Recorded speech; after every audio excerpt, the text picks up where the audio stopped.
making sure that you're staying up with these effective tools, right? These tools and these channels are changing so quickly.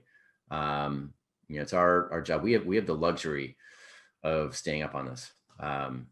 It's great. It's just, we sign up to pretty much every tool and we try it, and we're listening for feedback, and we get to try these things as they pop up, but it gets harder and harder to do that, right? To stay on the front edge, because these things are popping up very quickly. You have just an entire generation that's interested in entrepreneurship. So when it comes to email tools or social tools or cross-channel tools, there are a lot out there.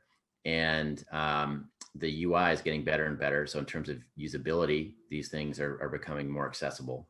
And same thing with channels, right? So there can be some channels out there that maybe seem appealing, but they wind up being a huge time waster, right? Maybe you get a lot of engagement, but is that aligned with your overall goal of acquiring a business, or is it just a time waster?